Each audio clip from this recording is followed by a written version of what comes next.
Téléchargez gratuitement l'application sur votre mobile iPhone, Android et sur iPad. Profitez des recommandations et des analyses de nos spécialistes en direct.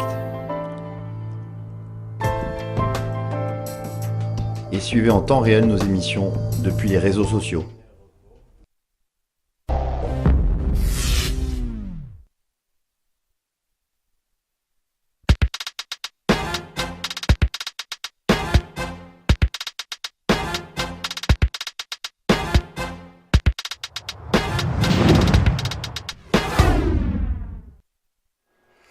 De retour sur Direct Investisseur et nous allons parler des marchés. Le CAC 40 qui est toujours en hausse ce matin. Nous sommes à 5053 points en hausse de 0,90%. Voilà donc le CAC qui est toujours bien orienté. On va parler des marchés avec vous, Antoine. Alors c'est vrai qu'il y a eu beaucoup de statistiques, pas mal d'indices, les indicateurs ISM manufacturiers en zone euro, en Allemagne, en France, qui ont été publiés ce matin. On aura ceux des États-Unis cet après-midi. Oui, tout à fait.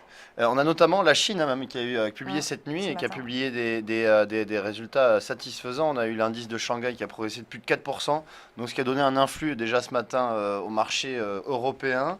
Et alors en termes de PMI, on a eu des PMI supérieurs aux attentes, notamment en France, on est ressorti à 49,4, en Italie et également en Espagne. Le PMI de la zone euro, quant à lui, est sorti en ligne avec les attentes à 52,2, on attendait 52,3, donc plutôt des chiffres satisfaisants dans leur ensemble, ce qui a donc propulsé l'indice parisien ce matin en hausse de 0, alors c'est pas actualisé à mon avis, c'est 0,9% comme vous avez dit tout à l'heure, donc à 5050 points, et donc des marchés plutôt bien orientés, 1% de hausse après 1h30 de cotation sur l'indice CAC 40, c'est plutôt pas mal.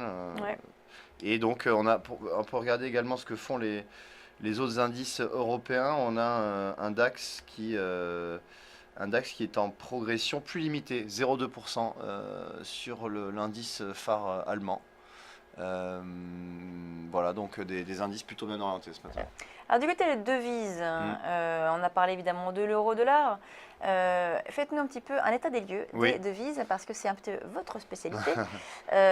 Donc c'est d'abord l'euro-dollar qui est en effet la paire la plus utilisée par les investisseurs.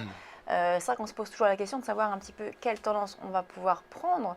On est aux alentours des 1,09. Ce matin, on recevait Benoît Fernandez-Riou qui nous disait qu'il pensait que la paire allait remonter à moyen terme vers les 1,12, 1,14 même. Même 1,14, oui, c'est son objectif. Voilà, à plus moyen terme. Tout à l'heure, Marc Daguerre de Daguerre Trading nous disait, lui, qu'il voyait plutôt l'euro-dollar rebaisser vers les 1,05. Donc c'est vrai qu'avec tous ces discours discordants, on se demande un petit peu quelle orientation prendre. Alors vous, de votre côté, quel est votre avis? Eh bien, écoutez, moi je pencherais plutôt de l'avis de Marc Daguerre, parce que effectivement, on a toujours cette différentiel de politique monétaire qui joue en faveur du dollar. Et la semaine dernière, effectivement, on a eu une tentative de rebond, comme vous pouvez le voir. Alors là, je suis en graphique en données horaires. Et le 27 mai, on a eu une tentative de rebond de l'euro qui a touché les indices. On a touché les indices le 29 mai, donc lors de la séance de vendredi. Et ensuite, on le voit tout de suite, une reprise en main des vendeurs.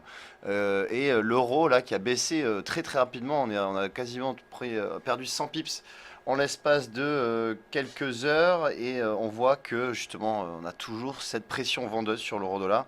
Et à mon sens, avec la réunion de la BCE qui va intervenir mercredi, on pourrait avoir une nouvelle accélération baissière de l'euro en direction, donc si je mets un graphique un peu plus long terme, en direction des anciens plus bas qui se situent aux alentours des 1,05. Alors c'est que 1,05, ça paraît un peu ambitieux comme objectif pour la fin de la semaine, mais pourquoi pas revenir déjà sur les anciens plus bas de la semaine dernière à 1,08 et en cas de cassure accélérer vers 1,07 voire 1,06. Oui, alors c'est vrai que la BCE, c'est souvent très suivi par les investisseurs, parce qu'à chaque déclaration, il se passe, ça fait bouger les marchés, que ce soit les marchés actions ou en effet l'euro-dollar. Cela dit, cette réunion n'est pas attendue, on n'attend pas beaucoup de nouvelles spécifiques. Ça va être un état des lieux de leur rachat d'actifs, leur rachat massif d'actifs. Et finalement, les déclarations ont déjà été faites lors de la dernière réunion.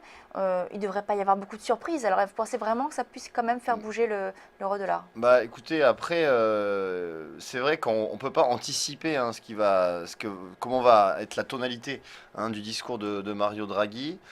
C'est vrai qu'en général, hein, statistiquement, on a lors du discours de Mario Draghi une baisse de l'euro. Donc après, effectivement, comme vous l'avez dit, on n'attend pas vraiment de surprise. On a déjà eu Mario Draghi, Benoît Cœuré qui ont eu des discours hein, et des annonces hein, sur les rachats d'actifs. Donc effectivement, s'il n'y a pas vraiment de nouveautés, de surprises, pourquoi pas une stabilisation, une remontée de l'euro. Mais vous savez, avec Mario Draghi, on peut s'attendre à des surprises. Hein. Ouais. C'était un peu un spécialiste pour surprendre hein, tous ces opérateurs de marché. Merci Antoine. On va marquer une pause. On va retrouver dans quelques instants notre prochain intervenant sur Direct Investisseur. Il s'agit de Pierre Verret d'Active Trade. À tout de suite.